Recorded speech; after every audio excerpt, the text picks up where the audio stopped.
Hello दोस्तों, आपका स्वागत है हमारे YouTube channel all competitive exam में। जैसा कि इस सेशन में हम पढ़ रहे हैं 5 क्वेश्चन को 5 ट्रिक्स के माध्यम से क्वेश्चन को सॉल्व कर रहे हैं। जो आज की क्वेश्चन है हम सब 5 सेकंड में सॉल्व करने वाले हैं। जो आज हमारा क्लास है, आज हमारा क्लास 3rd है। अगर आपने फर्स्ट और सेकंड क्लास नहीं देखा है तो आप प्ले लिस्ट में जाके इसको सीरीज बाई सीरीज देख सकते हैं। और जो ये सेशन हमारा कंटिन्यू चलते जाएगा, ठीक है। और जो ये सेशन होने वाला है, ये सेशन आपका 4 ऑल कॉम्पिटिटिव एग्जाम के लिए मोस्ट इंपॉर्टेंट रहने वाला है। चाहे आप कोई सा भी एग्जाम दे जिसमें आपका कॉम्पिटिटिव लेवल का मैथ पूछा जाता है तो ये आपके लिए मोस्ट इंपॉर्टेंट ये आपका सेशन रहने वाला है, ठीक है। एक और सेशन हमारा चल रहा है, चैप्टर बाय चैप्टर सेशन चल रहा है। अगर आपने वो नहीं देखा है तो उसमें हमने परसेंटेज को कंप्लीट कर लिया, प्रॉफिट एंड लॉस को कंप्लीट कर लिया। आप प्लेलिस्ट में जाके उसको सीरीज बाय सीरीज देख सकते हैं। उसमें हम सब क्या करेंगे, चैप्टर बाय चैप्टर को कंप्लीट करेंगे और यहाँ पे हम सब ट्रिकी क्वेश्चन को देखेंगे, ठीक है। तो चलिए ज़्यादा देर ना करते हुए हम सब अपने सेशन को स्टार्ट करते हैं।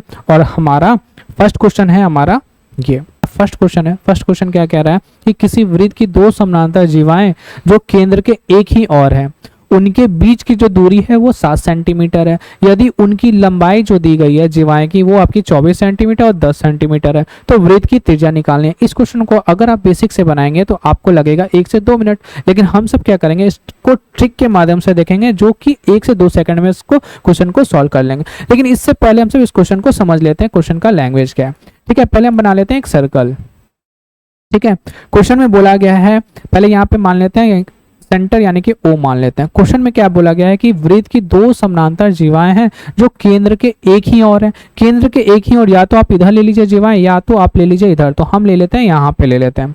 ये एक फर्स्ट जीवा हो गई और ये आपकी सेकंड जीवा हो गई। दोनों ही क्या है, आपकी समानांतर है और दोनों की आपको लंबाई कितना दी गई है, एक 10 सेंटीमीटर और एक क्या है 24 सेंटीमीटर है। दोनों जीवाओं के बीच का जो डिस्टेंस है वो आपका कितना है, 7 सेंटीमीटर है, ठीक है। आपको क्या बताना है, रेडियस बताना है। अगर आप इसको बेसिक से बनाएंगे तो आपको लग जाएगा टाइम। यहाँ से सेंटर को आपको इसको यहाँ मिलाएंगे, यहाँ से मिलाएंगे, ये 7 है तो ये कितना हो जाएगा, 7 माइनस एक्स हो जाएगा। फिर आप इसको कैलकुलेशन करेंगे तो आपको लगेगा टाइम। लेकिन हमें यहाँ से ऐसे नहीं करना, हमें इसको ट्रिक के माध्यम से बनाना है। कैसे बनाएंगे, जो भी आपको जीवा दी जाएगी उसका आप आधा कर लीजिए, 24 और यहाँ पे 10, तो 24 का आधा कितना हो जाएगा, 12 हो जाएगा। 10 का आधा कितना हो जाएगा, 5 हो जाएगा। आपको क्या करना है, रेडियस निकालना है। तो आप क्या कीजिए, इन दोनों का स्क्वायर करके जोड़ दीजिए और रूट निकाल दीजिए, आपका आंसर आ जाएगा। 12 का स्क्वायर कितना हो जाएगा, 144 हो जाएगा। 5 का स्क्वायर कितना हो जाएगा, 25 हो जाएगा। जोड़ेंगे तो कितना आएगा, 169 आएगा। 169 किसका स्क्वायर होता है, तो 13 का होता है। तो आपका आंसर कितना हो जाएगा, 13 हो जाएगा, 13 सेंटीमीटर हो जाएगा। आप इसको 1 से 2 सेकंड में बना सकते थे कि कैसे। 24 का आधा 12 हो जाएगा, 10 का आधा कितना हो जाएगा, 5 हो जाएगा। 12 का स्क्वायर 144, 5 का स्क्वायर 25 हो जाएगा। 144 प्लस 25 169, 169 किसका होता है, 13 का। आपका कैलकुलेशन मुंह से ही हो जाएगा, ठीक है। चलते हैं नेक्स्ट क्वेश्चन।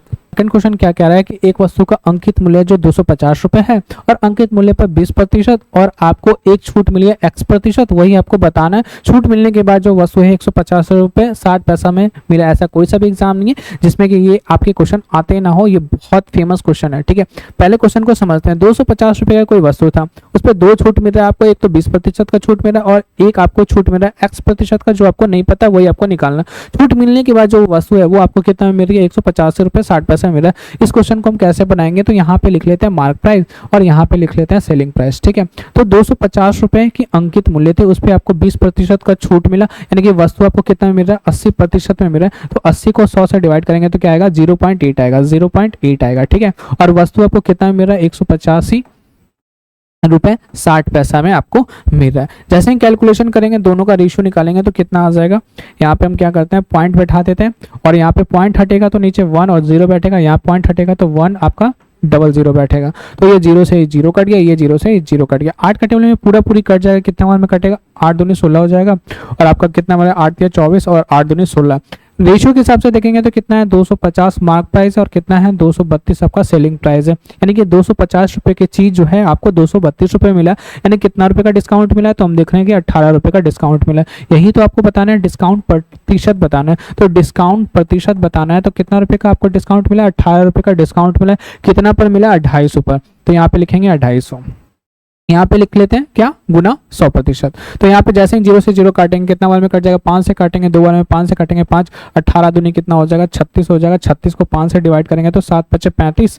कितना बार में कट जाएगा, ये 7 × 5 = 35 कट जाएगा और 5 दूनी 10 यानी कि 7.2 आ जाएगा। 7.2% का आपको छूट मिला था, यानी कि एक छूट जो मिला था 20% का, और जो दूसरा जो छूट मिला था वो आपका 7.2% का था। 7.2% का छूट मिलने के बाद जो है 185 रुपये 60 पैसे में आपको वस्तु मिलेगी। ठीक है, नेक्स्ट क्वेश्चन है हमारा। नेक्स्ट क्वेश्चन क्या कह रहा है कि 400 और 700 के बीच में कितनी संख्या है जो है 5, 6 और 7 से विभाज्य है। एक मैंने आपको फर्स्ट सेशन में बताया था, वहां पे 5 और 6 और 7 से विभाज्य नहीं है, ये मैंने आपको बता दिया। अब यहाँ जो है 5, 6, 7 से विभाज्य ये आपको बताना। तो हम क्या करेंगे ऐसे क्वेश्चन में, इनका एलसीएम निकालेंगे। 5, 6, 7 का एलसीएम निकालेंगे तो 7 बचे कितना हो जाएगा 35, और 35 को 6 से गुना करेंगे कितना आएगा 210 आएगा। 210 का क्या करेंगे हम, इसका मल्टीपल आगे चलते जाएंगे, यानी कि मान के चलिए 21 है, यहाँ पे 21 का दुगुना कितना होता है आपका, कितना 21 दूनी 42 हो जाएगा, फिर कितना हो जाएगा 63 हो जाएगा, जीरो आप लगा लीजिए, यानी 210 का गुना चाहते हैं कितना हो जाएगा 4 बार में, तो कितना हो जाएगा 840 हो जाएगा। ठीक है, क्वेश्चन में क्या बोला गया, क्वेश्चन में बोला गया कि 400 और 700 के बीच में आपको बताना है कितनी संख्या है जो 5, 6 और 7 से कट जाएगा। 400 और 700 के बीच में मात्र ये दो ही संख्या है, 420 और 630, जो आपका 5 से भी कटेगा, 6 से भी कटेगा और 7 से भी कटेगा। तो क्वेश्चन में बोला गया था कितनी संख्या है, तो कितनी संख्या है, 2 संख्या है, तो हमारा कितना हो जाएगा, ऑप्शन नंबर हमारा हो जाएगा ए हो जाएगा। इसी का सेम क्वेश्चन जो है मैंने आपको फर्स्ट सेशन में बताया कि 5, 6 और 7 से नहीं कटेगी, वो आपको बताना है। लेकिन ये जो क्वेश्चन है हमारा 5, 6, 7 से जो कटेगी वो संख्या बताना है। सिर्फ मात्र आपकी दो ही संख्या है, 420 और 630, जो है आपका 5 से भी कटेगा, 6 से भी कटेगा और 7 से भी कट जाएगा। चलिए नेक्स्ट क्वेश्चन को देखते हैं। नेक्स्ट क्वेश्चन हमारा क्या है, 10,500 के कुल कितने गुणनखंड है ये आपको बताना है। ऐसे क्वेश्चन में हम क्या करते हैं, पहले लिख लेते हैं कितना 10,500। 10,500 में हम देखेंगे कितना है 105 है। 105 किसका फैक्टर होता है, तो आपको पता है 21 पंजे 105 होता है। तो 21 को हम क्या करते हैं 3 सत्ते 21 कर लेते हैं और गुने क्या कर लेते हैं 5 कर लेते हैं। आपको पता है ये 00 यानी 10। सबसे पहले हम देखते हैं कि 10 का फैक्टर क्या होता है, 2 गुने 5 होता है, यानी पावर कितना होता है 1 1। 100 का फैक्टर कितना होता है, इसी का पावर क्या होता है 2 × 5 का पावर 2। अगर 1000 का फैक्टर देखें तो क्या हो जाएगा, 2 का पावर कितना हो जाएगा 3 हो जाएगा, 5 का पावर कितना हो जाएगा 3 हो जाएगा। ठीक है, हम देखेंगे यहाँ पे 100 का फैक्टर कितना हो जाएगा, 2 का पावर 2 हो जाएगा, 5 का पावर कितना हो जाएगा 2 हो जाएगा। हम देखेंगे पावर कितना है, तो यहाँ पे 2 का पावर सिर्फ 2 ही है, और क्या है आपका 5 का पावर 2 यहाँ पे 1 यहाँ पे, तो 5 का पावर कितना हो जाएगा 3 हो जाएगा। और यहाँ पे 7 का पावर भी 1 है और 3 का पावर भी 1 है, तो 3 का पावर 1, 7 का पावर 1। आपको क्या करना है, फैक्टर निकाल लेना है, यानी कि प्राइम फैक्टर निकाल लेना है, अभाज्य गुणनखंड निकाल लेना है इसका पूरा का। ठीक है, अब आपको क्या करना है, बस पावर जो है आपको पावर को जोड़ के आगे लिखना है। यहाँ पे 2 है तो 2 का पावर हम 1 बढ़ाएंगे तो कितना हो जाएगा 3 हो जाएगा। यहाँ पे 3 है तो 3 का 1 बढ़ाएंगे तो कितना हो जाएगा 4 हो जाएगा। मल्टीप्लाई में आपको लिखते जाना। 1 में हम 1 जैसे ही जोड़ेंगे तो कितना हो जाएगा 2 हो जाएगा। फिर 1 में हम 1 जोड़ेंगे तो कितना हो जाएगा 2 हो जाएगा। गुणा करेंगे तो कितना हो जाएगा 4 × 12, 12 दूनी 24 और 24 दूनी कितना हो जाएगा 48। आपका आंसर कितना हो जाएगा 48 फैक्टर है। ऑप्शन नंबर क्या हो जाएगा, ऑप्शन नंबर आपका बी हो जाएगा। कुछ भी नहीं करना है आपको, सिर्फ इसका प्राइम फैक्टर निकालना है। पावर जो आएगा उसमें 1 1 बढ़ा के आपको लिख देना और सबका गुना कर देना। आपका आंसर कितना है 48 आ जाएगा। ठीक है, चलिए नेक्स्ट क्वेश्चन हमारा क्या, नेक्स्ट क्वेश्चन हमारा क्या कह रहा है कि यदि दो संख्याओं का योग जो है 15 है और उनका जो महत्तम समवर्तक और आपका लघुत्तम समवर्तक जो दिया हुआ है 3 और 18 है, तो दो संख्याओं का वैध क्रम आपको बताना है। ठीक है, हमें पता है ये फॉर्मूला कि पहली संख्या गुने कितनी होती है, दूसरी संख्या जो होती है वो क्या होती है एलसीएम गुने क्या होती है एचसीएफ होती है। ठीक है, एलसीएम गुने क्या होती है एचसीएफ होती है। इस क्वेश्चन को अगर ट्रिक से देखेंगे तो जल्दी से देखेंगे तो क्या हो जाएगा, जो योग दिया जाएगा, योग आप डायरेक्ट कहाँ लिख लीजिए, ऊपर लिख लीजिए, और जो आपको एलसीएम और एचसीएफ दिया गया यानी 3 और 18 दिया गया तो आप इसको डिवाइड कर लीजिए, आपका आंसर आ जाएगा। जैसे ही डिवाइड करेंगे कितना बार में कटेगा 5, 5 बाई क्या हो जाएगा हमारा 18 हो जाएगा। ऑप्शन क्या हो जाएगा, ऑप्शन नंबर बी हो जाएगा। ठीक है, इसको जल्दी से थोड़ा सा बेसिक से देख लेते हैं। पहली संख्या और दूसरी संख्या का पता है हमें क्या होता है, दोनों का प्रोडक्ट क्या होता है एलसीएम गुने एचसीएफ होता है। क्वेश्चन में बोला गया है कि हमारा कितना दिया गया 3 गुने 8 दिया गया, यानी एलसीएम और एचसीएफ कितना दिया गया 3 गुने 8 दिया गया। और हमें क्या बताना है, दो संख्या का वैधक्रम बताना है। तो हम मान लेते हैं पहली संख्या हमारी a है, उसका वैधक्रम क्या हो जाएगा 1/a हो जाएगा। दूसरी संख्या b है तो उसका वैधक्रम क्या हो जाएगा 1/b हो जाएगा। दोनों का एलसीएम लेंगे तो कितना आ जाएगा a और b आ जाएगा। ठीक है, और यहाँ पे क्या हो जाएगा a + b आ जाएगा।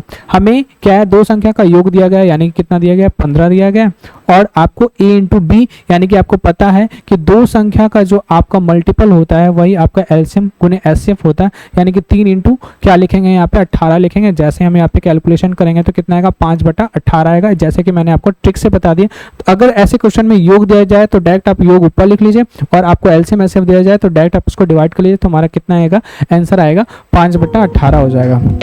ठीक है, 5 क्वेश्चन को हमने ट्रिक के माध्यम से देख लिया, क्वेश्चन को सॉल्व कर लिया। जो आज हमारा सेशन था वो हमारा 3rd सेशन था।